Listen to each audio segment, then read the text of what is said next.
Bienvenidos al podcast de Diario Financiero, Diálogos DF, Chile en los últimos 50 años. Acompáñanos a conversar con personajes de diversos sectores acerca del devenir de la economía chilena desde el golpe de Estado de 1973 hasta la actualidad y de lo que se proyecta para los próximos 50 años. Muy buenos días, les damos la bienvenida a nuestro podcast Diálogos DF Chile en los últimos 50 años. Durante una serie de episodios, editores del Diario Financiero iremos revisando la evolución de la economía chilena desde el golpe de Estado de 1973 hasta la actualidad. Mi nombre es José Tomás Santamaría, soy director del Diario Financiero y en este episodio vamos a conversar sobre el modelo económico en Chile y la economía chilena durante los últimos 50 años. Para ello, están con nosotros en esta conversación Carlos Cáceres, ingeniero comercial, MBA de la Universidad de Cornell, exministro de Hacienda entre los años 83 y 84 y expresidente del Banco Central entre los años 82 y 83. Carlos, muchas gracias por acompañarnos. Muchas gracias a ustedes, José Tomás. Y nos acompaña también Manuel Marfán, ingeniero comercial y doctor en economía de la Universidad de Yale, exministro de Hacienda entre los años 99 y 2000 y ex consejero y vicepresidente también fue del Banco Central entre los años 2003 y 2013. Manuel, muchas gracias por acompañarnos. Muchas gracias por invitar. Bueno, no había previsto esto, pero ambos trabajaron en el Ministerio de Hacienda y el Banco Central en periodos muy diferentes, pero tienen ambos esa experiencia. La idea aquí, tal como lo anunciaba al comienzo, es conversar sobre el modelo económico y la economía chilena durante estos últimos 50 años, de lo cual se ha escrito mucho. Los indicadores son bien elocuentes respecto de cómo ha mejorado el país en múltiples indicadores durante estos 50 años. Se ha hablado del milagro chileno, ¿cierto? Al menos en lo económico, muchas veces. ¿Existe ese milagro chileno, Carlos? Yo honestamente no creo en la existencia de los milagros económicos. Yo creo, entiende, que al final el movimiento de la economía se realiza por la vía de las políticas económicas y obedece en eso a un proceso de racionalidad en la cual debe imperar, evidentemente, primero que nada, una definición respecto de cuáles van a ser los propósitos de la política económica. Y cuando uno enseña política económica, plantea normalmente 4 tipos de objetivos, 4 tipos de propósitos. El primero de ellos, por supuesto, es el crecimiento económico, el segundo, la estabilidad de precios, el tercero, el pleno empleo y, por último, la redistribución del ingreso. Y le compete, evidentemente, a quienes ejercen las tareas de gobierno tomar una definición respecto de la prioridad en la cual van a seguir algunos de estos 4 propósitos, teniendo siempre en mente, a mi juicio, una realidad, y creo que Álvaro va a estar de acuerdo conmigo en esta manifestación, va a haber siempre, por un lado, un beneficio y por otro lado, un costo. Cuando se decide una determinada prioridad, se hace porque va a generar un determinado beneficio. Pero eso no puede olvidar que en la economía, dado que los recursos son escasos, siempre la decisión se va a tener que tomar respecto de esta relación costo-beneficio. Entonces entiendes que, volviendo a la pregunta, no es milagroso. No es milagroso, sino que hay una decisión racional que depende fundamentalmente del aspecto político. Ahora, los resultados han sido buenos, Manuel. Yo creo que sí. Yo creo que han sido buenos, pero 50 años es un periodo muy largo, ¿ya? No fueron buenos los 50 años, pero efectivamente yo comparto con Carlos también. A todo esto, me encanta cuando me dicen Álvaro, que es el nombre de mi papá, que fue un personaje en su época, digamos, ¿ya? Entonces, hay mucha gente que... Gran respeto por tu padre. Pero bueno, volviendo a nuestro tema, yo creo que hay un proceso. Muchos países han tenido periodos de crecimiento muy rápido en la antesala del desarrollo económico, y que es un periodo que coincide también con el hecho de que, no sé, voy a partir con un ejemplo para poner teorías mejor. Inglaterra era lejos la economía más dinámica y la más importante del mundo en los siglos XVIII y XIX. Y ese dinamismo coincidía con un nivel de miseria muy grande. Oliver Twist, es pleno siglo XIX, ¿ya? Y para qué decir Francia también y otros países que fueron los primeros en pasar a ser desarrollados. Y entonces el proceso de crecimiento en esos casos es cuando el sector moderno que más pujante, va absorbiendo la fuerza de trabajo que sobra del resto de la economía. Este es un modelo de Arthur Lewis, Premio Nobel de Economía, no estoy diciendo nada personal, y que en el momento donde el empleo empieza a hacerse escaso, es el momento de las tasas de crecimiento más rápidas, lo que vivió también Italia en la post-Segunda Guerra Mundial, Corea, en algún momento China en los últimos años, y ese proceso tiene un término. Y entonces, y allí corresponde pasar a nuevas etapas cuando termina eso. Y en Chile claramente ese proceso terminó y lo que hemos visto obviamente es una progresiva desaceleración del crecimiento hasta niveles bastante mediocres como los actuales, digamos. Sí. ¿Ya? Entonces, no es un milagro, es parte de una historia que ha sido frecuente en otros países antes que nosotros, y que los países que finalmente terminan dando el salto son los países que hacen bien la etapa que sigue, cosa que en Chile todavía no ha ocurrido. Muchas gracias, Manuel. Tú lo decías, esto no es un milagro, eso tiene que ver con decisiones que se van tomando, pero yo quisiera ir, y vamos a pasar también a los desafíos que vienen ahora hacia adelante, a propósito de que comentabas que este ciclo se va terminando, pero también quisiera ir a los orígenes, digamos, a cuando se empezaron a hacer los cambios que instauraron ese modelo. En esa época, Carlos Cáceres estaba en el gobierno, Manuel estaba en Cideplan, que probablemente era lo que el contrapeso más claro en temas económicos, digamos. ¿Cómo recuerda usted, Carlos, ese proceso y cuál cree usted fueron las medidas más importantes que se tomaron desde el punto de vista económico? Un punto previo, José Tomás, respecto a lo que decía Álvaro. Yo creo que la economía tiene una realidad... Manuel. La economía tiene una realidad, entiende que son los ciclos económicos.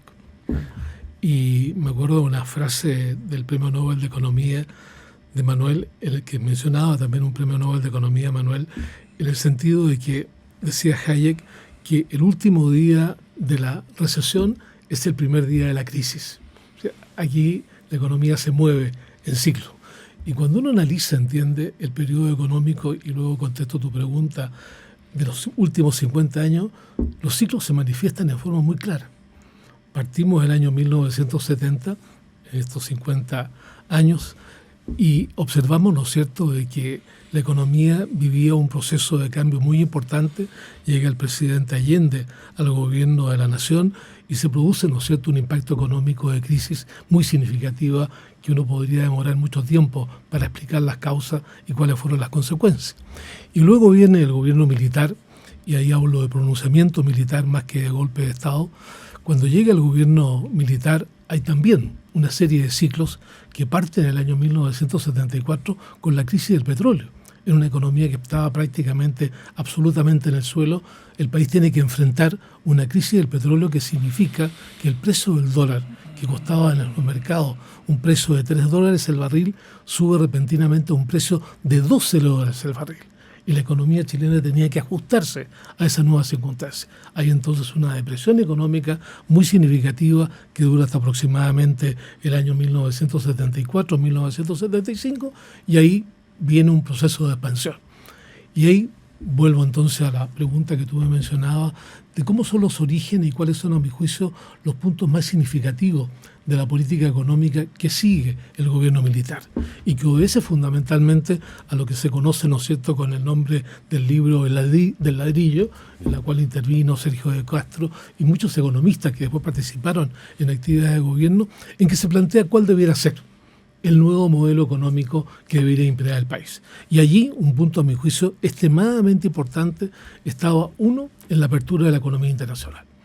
Y una de las primeras medidas que toma el gobierno militar, me recuerdo el año nuevo, el año 1973 al año 74, el ministro de Hacienda, don Lorenzo Guttuso, en ese entonces el almirante Lorenzo Guttuso, anuncia de que los aranceles van a caer de una variedad de aranceles que existían el año 1973 a una tasa única del 35%.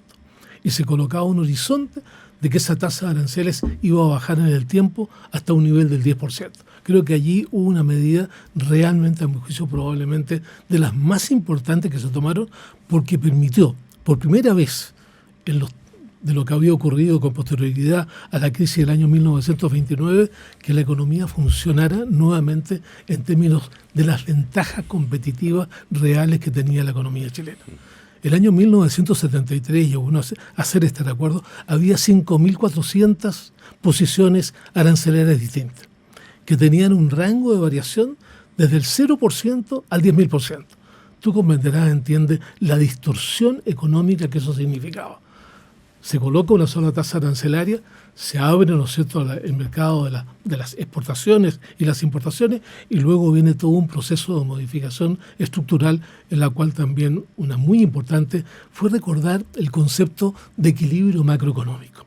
En el sentido, entiende, que una economía, para que se mueva con estabilidad en la finalidad final del crecimiento, tiene que existir un equilibrio monetario, tiene que existir un equilibrio en el comercio exterior y tiene que existir un equilibrio en la parte fiscal.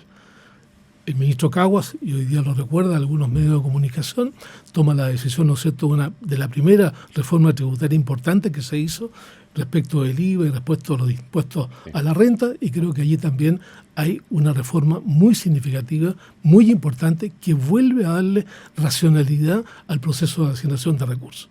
Esto no quita, ¿no es cierto?, que el año 1983, 82, 83, en el cual me tocó ejercer el cargo de presidente de Banco Central y luego el Ministerio de Hacienda, enfrentamos una crisis realmente de proporciones. Tenemos que recordar, y hay que recordarlo, ¿no es cierto?, con idealía y con objetividad, la economía cayó en aproximadamente un 13-14% el nivel de producto, se elevó la tasa de desocupación a niveles cercanos al 30%, y uno se pregunta qué le pasó a la economía chilena, que había vivido un proceso de recuperación muy importante entre 1974 y 1982. ¿Por qué caímos en la crisis? Y creo que es una pregunta importante que no sé si tengo el tiempo para hacer una pequeña relación de cuáles fueron las razones por las cuales la economía chilena cayó en esa recesión. Quizás vamos a entrar en eso, pero para ir matando los puntos de a uno, usted se refería al tema arancelario y al orden fiscal como dos aspectos importantes. ¿Cómo vivían ustedes desde CIEPLAN, Manuel, estos procesos?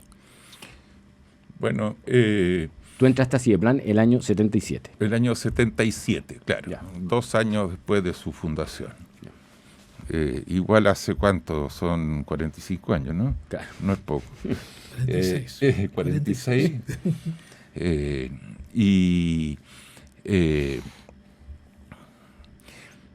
Mira, por ahí por el año 84, 85, en CIEPLAN se publicó un libro con un compendio de todas las columnas e información que se había hecho pública. Y el libro se llama Trayectoria de una crítica, ¿ya? Y yo creo que es representativo de lo que fue CIEPLAN hasta el año 86, en el cual había una serie, a ver, ¿cómo decirlo? Hoy día nos enseñan en economía que si se pasa de un equilibrio a otro que produce más, no necesariamente es mejor si hay ganadores y perdedores, porque para los perdedores no es mejor el nuevo equilibrio. Y entonces el concepto de Pareto óptimo tiene que ver con el hecho de que hay que tener preocupación por los que quedan en el camino. Y todos los procesos de reformas que se hicieron, algunas buenas como bien evaluadas como la apertura comercial, y otras muy mal evaluadas como la desregulación del sistema financiero, por ejemplo, a propósito de las causas de la crisis del 82-83, todas fueron muy duras, muy imposibles de hacer en democracia. Y esta transición hacia país desarrollado, ningún país lo ha hecho en dictadura. Siempre son, salvo China recientemente, pero China, bajo la filosofía de Deng Xiaoping, que en el fondo es un liberal, digamos, era un liberal, a diferencia de Xi Jinping, que está ahora. El año 86, Edgardo Benninger señala que fue un año duro el año 86, fue el año del atentado a Pinochet, el año creo que los quemados fueron ese año, no sé, fue la protesta más grande que hubo en esa época, fue un año complejo desde todo punto de vista. Y ese año Benninger dice que es posible tener un tránsito a la democracia dentro de las reglas del juego que tenía la propia Constitución del año 80. ¿Ya? Y en segundo lugar, que si había éxito en eso, entonces había que prepararse para gobernar. Y entonces el año 86 hay un cambio de switch en CIEPLAN respecto de cómo enfrentar eventualmente una transición a la democracia, considerando especialmente que Chile, habiendo sido el último de los países que tenían dictaduras en Sudamérica, que habían transitado a la democracia, Chile fue el último. Y todos los anteriores, Argentina, Brasil, Uruguay, Perú, Ecuador, todos entraron en crisis fiscal a poco andar de la transición. Entonces, para nosotros el tema principal era la gobernabilidad. La gobernabilidad y tenía dos dimensiones. La primera, un poco más política, era que el país está absolutamente fracturado en dos. Había una parte de la población que decía, todo lo que se ha hecho en este gobierno, aunque sea malo, es bueno porque lo hizo este gobierno. Y por otro lado, todo lo que ha hecho este gobierno es malo, aunque sea bueno porque lo hizo este gobierno. Por eso yo creo que un poco el ambiente que había. Y entonces, en CIEPLAN hubo dos cosas. Primero, estudiar mucho los temas de gobernabilidad y cómo poder construir acuerdos de manera de que estos dos polos pudieran convivir, porque el país es de todos, no es de uno de esos dos grupos. Y en segundo lugar, que los países, que las experiencias que había tenido Chile con que el país empieza con mi gobierno, que fue un poco el caso de teoría de Claudio Vélez, digamos, el gobierno primero de Frei Montalva con la Revolución en Libertad, después el gobierno de Salvador Allende, y finalmente, quiere que sea más corto, ya, voy a ser más corto. No es una buena manera de enfrentar. El refundar los países a mitad de camino no es una buena idea. Los países no parten desde cero. Y por lo tanto hubo un ejercicio también de pensar la historia de los países es continuidad y cambio. Es una mezcla. Y qué es lo que debe tener continuidad y qué es lo que debe tener cambio salió por escrito en un documento que firmamos 25 economistas, todos los de CIEPLAN, más alguno más, esto ha sido el año 88, en el cual los elementos que debían tener continuidad era la apertura de la economía, los equilibrios macroeconómicos y otras cosas, pero que había un tema en lo social, en la parte de distribución del ingreso, que decía al comienzo Carlos Cáceres que había que preocuparse, y ese era un tema terrible. La primera que hace en el año 87 fue un bofetazo a la sociedad cuando se sabe que hay más de 45% de pobres. Y por otro lado, que el sistema capitalista que teníamos, para decirlo en corto, era una especie de capitalismo salvaje, porque el proceso de desregulación había ido demasiado lejos y había que funcionar más bien de acuerdo a la modernidad y estándares internacionales de los países exitosos en cuanto a la... Entonces, en breve, hay todo un periodo de mucha crítica hasta el año 86 y después un periodo de prepararnos para la transición y para gobernar a partir del año 86. Carlos, Manuel dice que estos cambios no se podrían haber hecho jamás en democracia, o no, por lo menos no con la velocidad que se llevaron adelante. Sebastián Edwards publicó... No con la dureza que se llevaron a cabo, que no es lo mismo. Ese es el concepto. Sebastián Edwards escribió un libro también escribió hace poco un libro que se llama The Chile Project, ¿cierto? Que justamente trata sobre los Chicago Boys y su rol, en donde él habla que efectivamente hubo un milagro chileno, pero que tiene un pecado original. ¿Cierto? Que fue el periodo en el que se llevó adelante. ¿Usted está de acuerdo con eso? ¿En que esto no habría sido posible o no de esta manera? Mira, yo ahí creo que uno va más al aspecto político de la pregunta que tú me formulas, José Tomás, porque creo que al final las cosas que se realizan en un país dependen de la voluntad política de los gobernantes. Y yo creo que es cierto. Probablemente se facilitó el camino porque había una autoridad central que daba órdenes específicas y que tuvo la convicción, esa autoridad política, en el sentido de lo que había que hacer de Chile era en ese momento una auténtica reforma estructural. Habíamos vivido todas las crisis, desde la crisis del año 1929, en que se produce el gran cambio de la economía chilena, de una economía abierta pasamos a una economía de sustitución de importaciones, que implica una economía cerrada al comercio internacional, y tal como lo planteaba en la respuesta anterior, se abre esta economía, ¿no es cierto?, a la competencia internacional y se genera un movimiento económico que también depende de esa voluntad política que se tiene para enfrentar las consecuencias del cambio que tenía que llevarse a cabo y los dolores que significaba ese cambio. Ahora, la duración podrá ser motivo, entiende, de pensamientos subjetivos que uno lo consideran demasiado rápido, demasiado lento, pero creo honestamente, cuando las economías llegan a la situación de crisis que vivió el año 1973, no era posible esperar demasiado tiempo para que la gente observara cuál era la profundidad del cambio que iba a hacer y viviera, ¿no es cierto?, la experiencia dolorosa que significaba ese cambio en el periodo más corto de tiempo. Y ahí tengo un punto respecto a lo que señala Manuel en relación al sistema financiero. Cuando uno analiza, entiende la historia de Chile, observa que la legislación financiera que estaba vigente el año 1973, 1974, era la regulación financiera del año 1937. En que prácticamente no existía el mercado de capitales internacionales. Los créditos externos iban de gobierno a gobierno o de instituciones públicas internacionales a gobierno. No existía el crédito ni de banco a banco y menos de banco a empresa privada. ¿Qué es lo que pasa en Chile?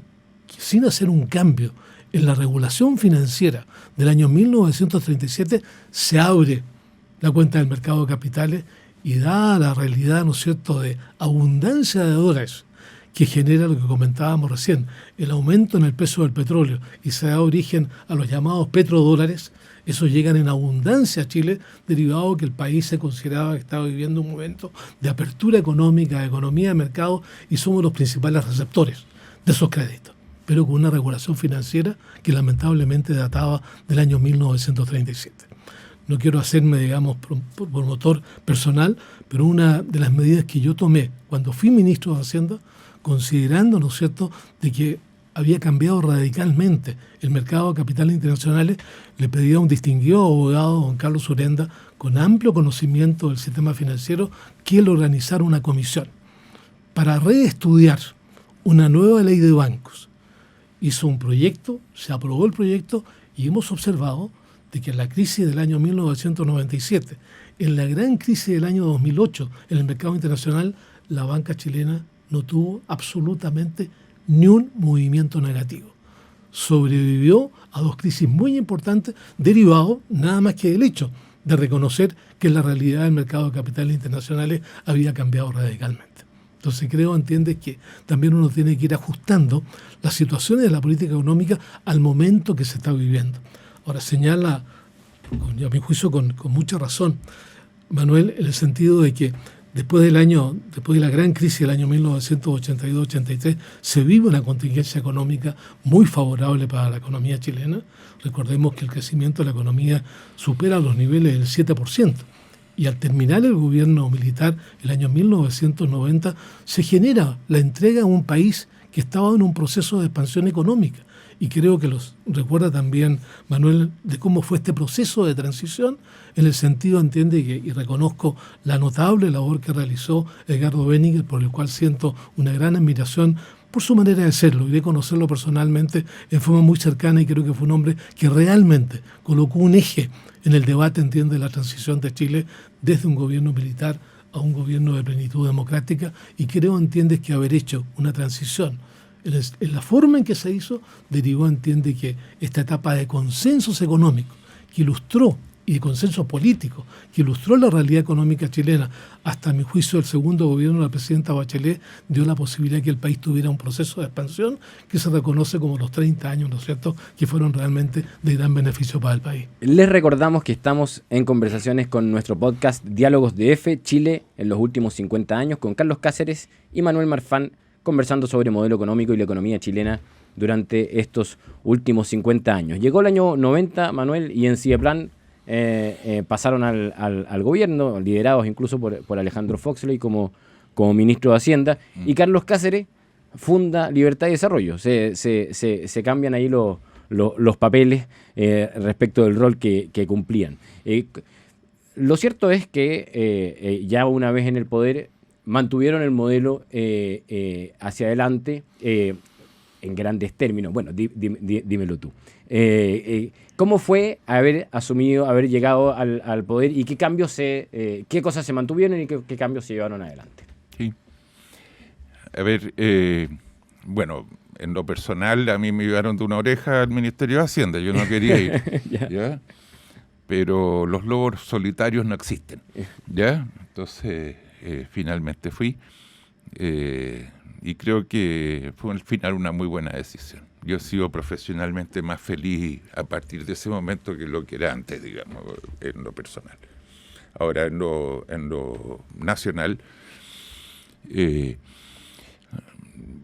la transición parte con una reforma tributaria, porque, como señalé hace algún rato atrás, todas las anteriores transiciones que hubo en Sudamérica partieron con una crisis fiscal.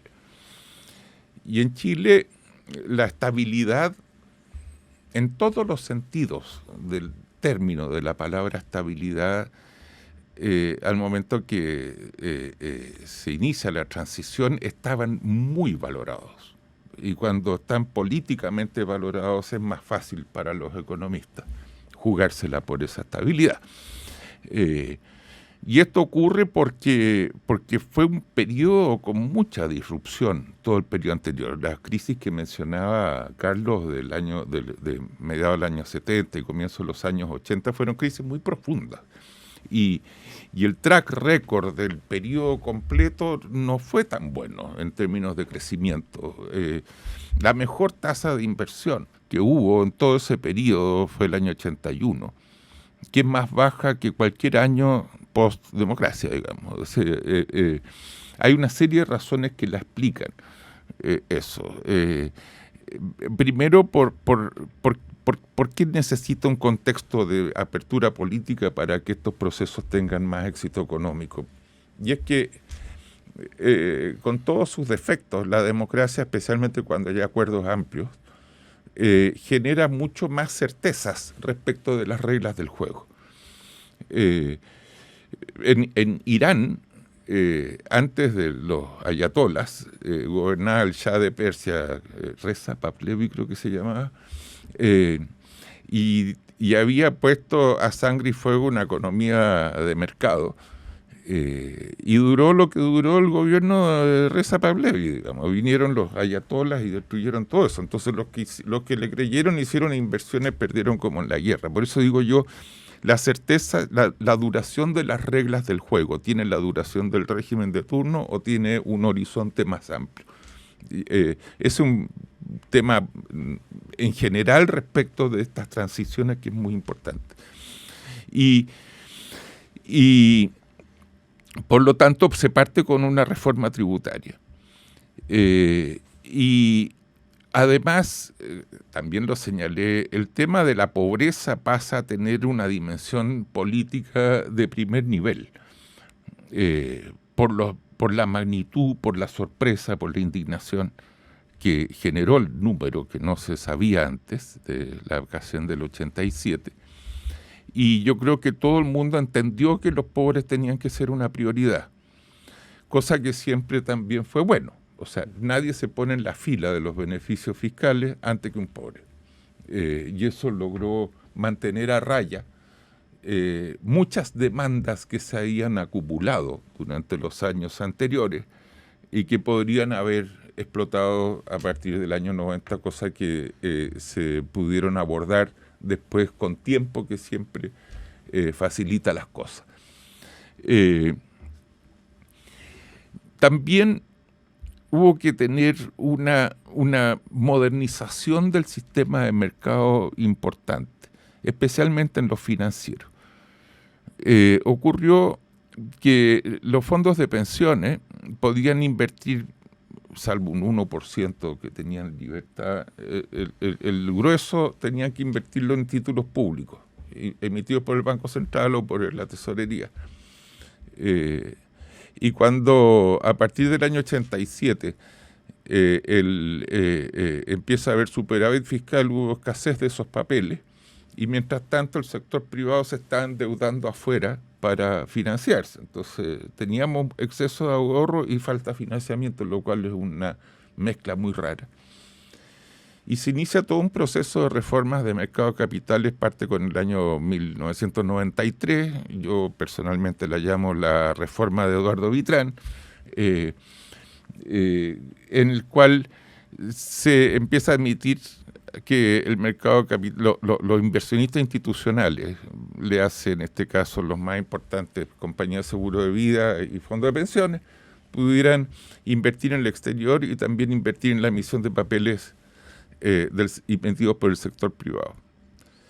Pero para que pudieran, pero la gobernanza corporativa del sistema de los agentes financieros era muy pobre en Chile. O sea, las prácticas que habían, especialmente en los fondos de pensiones, eran prácticas que hoy día serían motivo de cárcel, absolutamente. Entonces, hubo que hacer un proceso que fue lento, pero persistente, de ir mejorando los gobiernos corporativos en el sistema financiero. Y también en el sistema bancario, que teníamos una ley de bancos que se hizo para la crisis se hizo el año 85, no me acuerdo cuándo, pero fue a propósito de la crisis de los 80, que era muy provinciana, porque en ningún otro país del mundo existía algo que se le pareciera, que fue necesaria quizás en su momento, pero nosotros nos incorporamos al sistema de recomendaciones de Basilea, que hasta el día de hoy sigue siendo el esquema que en general las economías más desarrolladas, y Chile también metido en ese grupo, en este caso particular, ha ido incorporándolo. Lo pongo a título de ejemplo respecto de mercados en exceso desregulados, los temas medioambientales, una serie de otras, la contaminación medioambiental. Nadie se acuerda porque a nadie le importaba mucho, pero era varias veces superior la contaminación del aire en Santiago, por ejemplo, claro, que la que es hoy día. Entonces, la gente se queja más hoy día que antes. Entiendo. Pero, bueno, después vinieron otras varias por medidas. Por supuesto, más, pero más tratado de libre comercio. Pero lo que estoy diciendo es lo siguiente: si por modelo se menciona que una economía de mercado, bueno, sí, sigue siendo una economía de mercado, pero dentro de las categorías de economía de mercado, lo que tenemos hoy día y lo que había el año 89 es diametralmente distinto. De acuerdo. Y por último, la última cosa respecto a la transición, el año 88, que fue el año del plebiscito, tuvimos un recalentamiento económico. Y después hubo que se pegó un frenazo, por suerte, digamos. Pero aún así la inflación, que había estado relativamente controlada, se encaramó cercano al 30% cuando fue en 12 meses, ¿ya? Cuando fue la transición.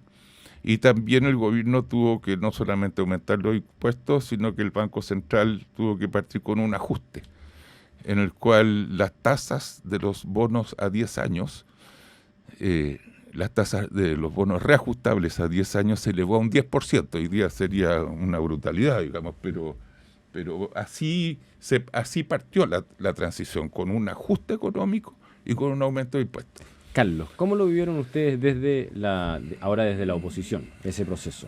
A ver, quiero hacer un pequeño alcance, me permite, José Tomás, a un punto que mencionaba Manuel, que da la impresión, entiende, que el gobierno militar prácticamente no se preocupó del tema de la pobreza. Y creo, entiende, que ahí se comete una falsedad, porque hay que recordar que el primer mapa de la extrema pobreza se realizó precisamente al comienzo del gobierno militar, en que participaron dos personas de mucha ascendencia, digamos, en el mundo, uno de la democracia cristiana y el otro en el mundo del gobierno militar. Y recuerdo la figura de Sergio Molina, uno de los promotores de ese mapa, y el otro que fue Miguel Kast, a quien recordamos su fallecimiento el lunes pasado, una muy bonita ceremonia cuando se cumplían 40 años. Y Sebastián, que trabajaba con Sergio Molina, exactamente. Pero fueron los dos próceres, a mi juicio, fueron Sergio Molina y Miguel Kast. Y desarrollaron, ¿no es cierto?, el mercado de la extrema pobreza y pudieron entonces perfilar dónde estaba radicada la pobreza. Y creo que ahí se adopta un camino, a mi juicio, extremadamente importante de cómo puede uno enfrentar el tema de la pobreza, que es por la vía de la focalización del gasto. De tal manera, entiende, que por la vía del gasto de educación, del gasto de salud, del gasto de vivienda, sea posible mejorar la capacidad del capital humano para que genere una autonomía individual que le permita, entiende, un camino de prosperidad gracias al esfuerzo personal. Y creo que allí hubo un impacto, y creo que hoy día, cuando se habla de modelos, entiende, cómo enfrentar la pobreza, felizmente vuelve a surgir el tema de la focalización, porque creo que ese deberá ser la orientación en cualquier programa, entiende, que tiene como destino la posibilidad de reducir la pobreza. Okay. Vuelvo entonces, José Tomás, a la pregunta que tú me hacías, ¿cómo vivimos, entiende, el primer periodo? Y creo que ahí se produjo, entiende, y me va a perdonar Manuel, porque creo que hay un cambio importante en Ciplan. Ciplan había sido muy crítico, y hay un libro, entiende, respecto del modelo que se hablaba de los Chicago Boys. Pero finalmente, cuando llegan al gobierno, y Alejandro Foxley, creo, entiende, que es el pionero en esa materia, adopta medidas, pero sin hacer modificaciones sustantivas a lo que había sido los puntos centrales del gobierno que planteábamos en un comienzo, la apertura de la economía internacional y fundamentalmente este concepto de los equilibrios macroeconómicos. Hay reformas muy importantes, y le reconozco, ¿no es cierto?, lo que dice Manuel, el papel de la reforma tributaria, que generó más recursos para el Estado para llevar adelante, ¿no es cierto?, programas sociales que, ojalá, siendo bien evaluados, efectivamente fueran destinados a la gente que vivía en condiciones de pobreza. Y luego, entiende, la reforma también laboral, que creo, entiende, que fue una reforma bastante importante, sin alterar las cosas esenciales que se habían desarrollado a lo largo, ¿no es cierto?, de los 17 años del gobierno militar. Por lo tanto, para mí, entienden, en una cierta medida, estos primeros años fueron casi una sorpresa, porque yo pensaba realmente de que llegado al gobierno, ¿no es cierto?, un gobierno de la concertación, en que primaba, ¿no es cierto?, un pensamiento, llamémoslo, más socialista o más socialdemócrata de la economía, que implicaba nuevamente volver a los esquemas del año 1929, felizmente eso no ocurrió. Y creo, entiende, que ahí se produjo un apoyo de libertad y desarrollo.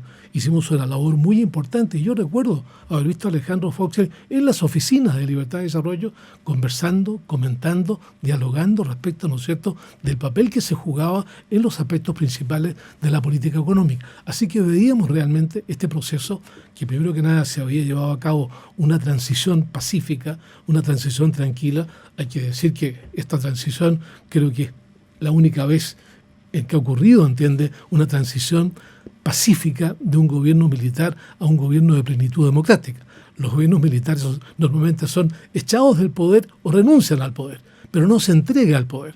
Y esa fue una manifestación, a mi juicio, muy clara del cumplimiento de un compromiso por parte de las Fuerzas Armadas de entregar el poder una vez, entiende, que se cumplieran los requisitos que se habían colocado. Y por lo tanto uno miraba con bastante esperanza lo que podía ocurrir la etapa de los consensos, lo que ocurre, ¿no es cierto?, en el Congreso Nacional, en que hay consenso entre los partidos de Renovación Nacional, la UDI y los partidos, ¿no es cierto?, de centro-izquierda, para llevar adelante esta reforma. Se levantan las manos cada vez, ¿no es cierto?, que se genera una aprobación de una determinada reforma en que están presentes prácticamente casi todos los partidos políticos, excepto los más extrema izquierda, pero creo, entiende, que se genera un ambiente, una actitud, que yo la llamaría, entiende, de amistad cívica, que es lo que lamentablemente hoy día aunque no lo crean, se nos va acabando el tiempo, así que tenemos que avanzar. Yo creo que este es un punto en que no se van a poner nunca de acuerdo, Manuel, pero no, sí que o sea, no sé si tú viste la oposición de la misma manera como la describe Carlos, pero ya corto para poder pasar a un último tema.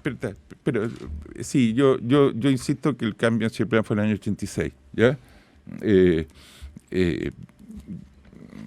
La filosofía no es muy distinta a lo que estás diciendo tú, de todas maneras, porque prepararse para gobernar fue bueno, porque haberse sentado sin esa preparación habrían sido las cosas muy distintas. Pero el punto es el siguiente: yo creo que hubo una crisis grave el año 82-83, motivada, ahí podemos tener discrepancias, digamos, pero que es una desregulación excesiva de la cuenta de capitales. Y una vez que ocurre eso, yo tengo la impresión que esa crisis al final fue relativamente bien manejada, ¿ya? Hubo muchos propietarios de bancos que terminaron en la cárcel, yo creo que se hizo de una manera relativamente adecuada. Siempre las cosas se pueden hacer mejor, pero a juzgar por los resultados creo que fue relativamente bien llevada. Y uno de los ingredientes en ese momento fue que, dado el costo gigantesco financiero que tuvo para el Estado esa crisis, fue un ajuste fiscal también relevante. Y cuando empiezan a aparecer las primeras holguras, por ahí por el año 85, 86, habría sido el momento quizás de compensar al sector que más mal lo había pasado, porque las tasas de desempleo se fueron a las nubes, digamos, ¿ya? Habría sido un buen momento, y la decisión que toma el gobierno es bajar los impuestos. Ya que hay holguras, bajemos los impuestos. Empieza a bajar el IVA, prácticamente todos los impuestos bajan en la segunda mitad de los años 80. Y entonces yo me refiero a que no es que no le importe la pobreza, sino que el momento que hay trade-offs, ¿qué es lo que elijo? Tomo la otra decisión, y yo creo que eso fue una cosa que le costó mucho después para el plebiscito al gobierno, digamos. Ahora, por otro lado, Carlos fue no solamente ministro de Hacienda y presidente del Banco Central, fue ministro del Interior también. Y era el ministro del Interior al momento de la transición. Y yo creo que así como este gobierno actual que tenemos hoy día tiene como dos almas, yo creo que en el mundo del gobierno de la época deben haber existido dos almas también, porque había un grupo que quería boicotear la transición, y yo creo que Carlos fue un buen garante junto a otros, Sergio Nofre-Jarpa y otros, ¿no es cierto?, para que esa transición fuera fluida. Yo tengo el recuerdo de cómo Carlos hizo una negociación con Alejandro Foxley, hizo una negociación respecto de reforma constitucional con Benninger, pero también otra con Alejandro Foxley, para que el primer consejo que nombrara del Banco Central, que se iniciaba la autonomía del Banco Central, fuera un consejo que resistiera la transición, para ponerlo en corto. Entonces, yo insisto que creo que estoy de acuerdo con el tema de la focalización. Las políticas para la pobreza deben ser focalizadas, pero también la magnitud de los recursos es un tema relevante, y eso fue lo que se escatimó en su momento. Y que la transición fue relativamente más fácil también fue cierto. También es cierto que a comienzos de los años 90 vino una delegación de Sudáfrica a ver cómo había sido la transición chilena, porque ellos estaban iniciando el término del apartheid en Sudáfrica, y querían saber cómo lo hace un país que está fracturado en dos, yo lo expresé al principio, los que estaban a favor y contra el gobierno, era un país absolutamente sin ningún diálogo entre medios, es capaz de tener una transición pacífica y reunificar. Y yo creo que Chile y la experiencia chilena fue un antecedente que fue muy relevante para el buen éxito también de la transición en Sudáfrica, porque muchas de las cosas que se aplicaron en Chile ellos también las hicieron y estaban muy agradecidos de haberles preparado a nosotros, haberle dado importancia a esa visita. Necesito que avancemos en el tiempo. Avanzaron ya muchos años, Chile creció mucho, siguió la apertura al mundo, los tratados de libre comercio, hubo más privatizaciones, incluso también en algunos sectores. Pero vino también el estallido social, el año 2019. Y, como decía Manuel también al comienzo de esta conversación, el ciclo de crecimiento también se volvió muy mediocre desde hace ya varios años. Y probablemente ustedes van a coincidir conmigo en que el gran desafío de la economía hoy día es cómo volver a crecer, ¿cierto? Cómo retomar esa capacidad de crecimiento. Es lo que uno escucha, digamos, como un desafío consensuado. ¿Cómo se consigue eso? ¿Cómo se consigue volver a crecer, volver a hacer crecer la economía, Carlos? Volviendo, entiende, al aspecto de la teoría económica, se plantea de que la manera de que las economías crecen es fundamentalmente tomando tres pilares. Primer pilar, la inversión. Segundo pilar, el empleo. Y tercer pilar, la productividad. Si esas tres variables caminan en forma conjunta, las economías comienzan por un proceso de prosperidad que, si se llega a mantener la preocupación por estos tres aspectos, se va a mantener a lo largo del tiempo hasta que venga, según los ciclos económicos, una nueva crisis. Creo entonces que si el espíritu de un gobierno es realmente fomentar el crecimiento económico, tiene que tomar medidas que vayan destinadas a incrementar la tasa de inversión, que hoy día ha bajado en forma notable. Recordaba la cifra, Manuel, del 21-22%, hoy día estamos creo que en el rango del 16-17% la tasa de inversión. Si colocamos, ¿no es cierto?, mayor libertad en el tema de empleo, y me preocupa el tema de las 40 horas, me preocupa la eventual probable nueva legislación laboral que va a volver al sistema de los sindicatos por actividad económica y no los sindicatos por empresa, en que se abre la posibilidad de la huelga ajeno al proceso de negociación colectiva, y el tema de la productividad, que tiene un cimiento, a mi juicio, fundamental, que es el proceso educacional. Y creo que lamentablemente en esas tres variables no vemos que haya realmente una convicción en el actual gobierno que tiene que tomar medidas. El tema de la reforma tributaria grababa, ¿no es cierto?, fundamentalmente a las utilidades retenidas, que es lo que realmente permite que las empresas inviertan. Le colocaba un impuesto a la utilidad retenida. Felizmente se logró sacar ese impuesto y espero que el ministro Marcel no vuelva a colocarlo en la nueva reforma tributaria, y no pacto tributario como se habla en el día, sino una nueva reforma tributaria que debe presentar probablemente a comienzos del próximo año.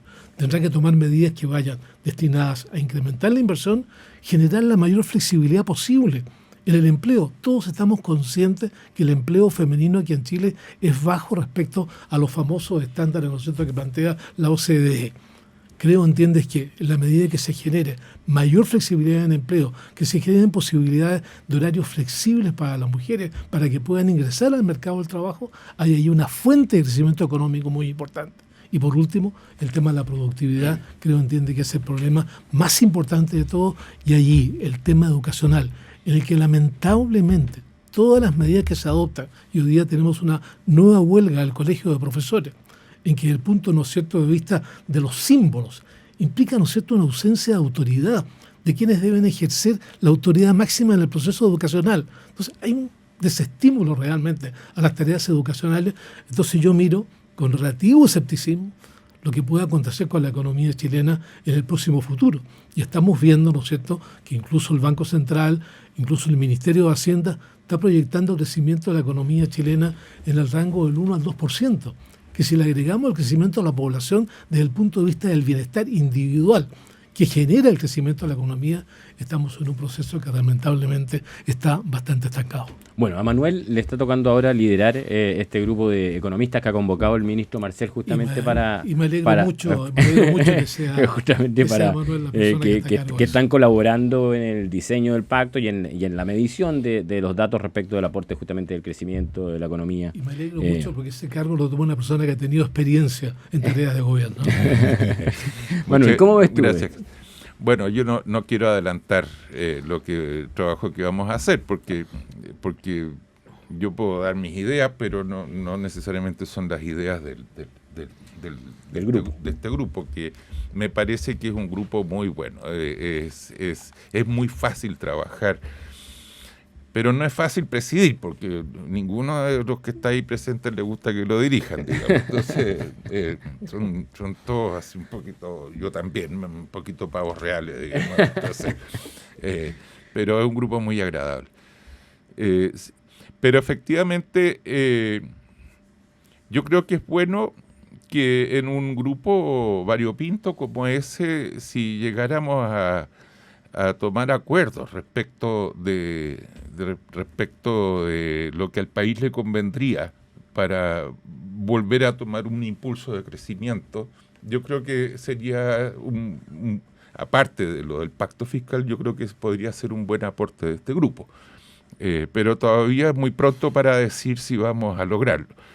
Cuando normalmente estos grupos tienen 120 medidas que hay que tomar es porque no hubo acuerdo, digamos, porque al final entró todo, pero no hay mucho orden respecto. Entonces, bueno, ese es parte del desafío que tenemos. Mi pensamiento particular es que hay que pasar a otra forma de desarrollo, que tiene mucho que ver con la economía de la cooperación, que se instalan las cadenas de valor, por ejemplo, que existen en las economías más avanzadas, son equilibrios de cooperación estratégica. O sea, si para hacer una juguera no me llegaron las patitas de la juguera no se puede vender. Y por lo tanto, a nadie le conviene que falle un eslabón de esa cadena de valor. Y por lo tanto, todos se aseguran de disciplinar a los indisciplinados. Son equilibrios de cooperación que hay amplísima evidencia teórica y empírica que son muy superiores a los equilibrios que son más bien de cómo yo exploto a mis proveedores y por otro lado exploto a mis clientes, exploto los dos lados del mercado. Que es un poquito la lógica hoy día. Según mediciones de la misma OCDE a propósito de este mismo tema, Chile es el país lejos, pero es que muy lejos, es el país más integrado verticalmente de la OCDE, lo cual muestra la desconfianza que hay en crear lazos de cooperación entre proveedores y de distintos tipos y productores. Estoy hablando de las cadenas productivas. Pero ese es mi sesgo personal. También, obviamente, mantener una competitividad internacional es clave. ¿Y eres optimista? Mira, mi grado de pesimismo, yo creo que el elemento fundamental para tener buenas reglas del juego es mejorar el lugar donde se hacen esas reglas del juego, que es en la política. ¿Ya? Ese es el paso fundamental. Y eso yo creo que nos estamos jugando una oportunidad única en la discusión constitucional que estamos teniendo hoy día. Lo creía también para la convención anterior. No, la convención es esta, el otro ahora es Consejo Constitucional, ahora son consejeros. El Consejo Constitucional también lo creo ahora, pero a mí me da un poco de susto cuando veo participación de algunos que no tienen interés en llegar a acuerdos, más bien quieren aprovechar mayorías circunstanciales para tener una constitución que refleje el pensamiento de una mayoría en particular.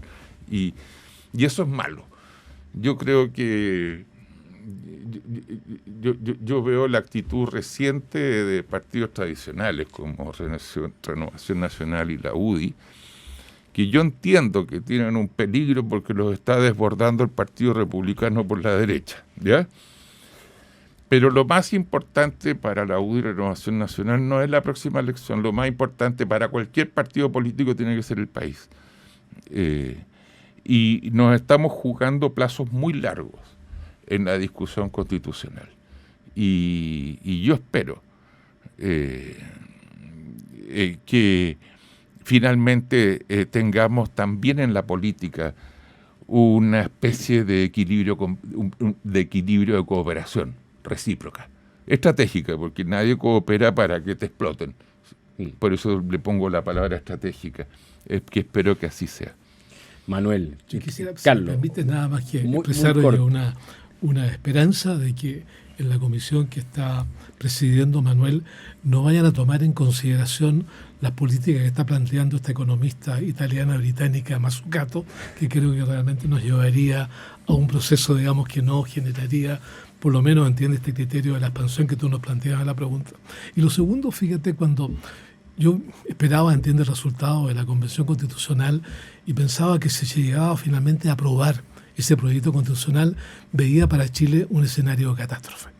Hoy día, con todo lo que está ocurriendo, veo que hay un escenario de mediocridad en los próximos años, de crecimientos muy, muy limitados y que realmente no van a satisfacer este deseo, ¿no es cierto?, de incrementar significativamente el bienestar de la población. Debiéramos hacer varios capítulos de este mismo podcast porque nos podríamos quedar conversando eternamente, digamos, de esto, pero tenemos que terminarlo a esta hora. Así que, Manuel, Carlos, muchísimas gracias por habernos acompañado en esta súper interesante conversación, en este podcast que es parte de los 10 capítulos que emitiremos, que hemos llamado Diálogos DF Chile en los últimos 50 años. Los dejo a todos muy invitados a visitar la página web de df.cl para seguir viendo todos nuestros contenidos y además seguir los siguientes capítulos que iremos publicando de este podcast. Muchas gracias. Esto fue Diálogos DF Chile en los últimos 50 años, un espacio para analizar la evolución de la economía desde el golpe de Estado de 1973 hasta la actualidad.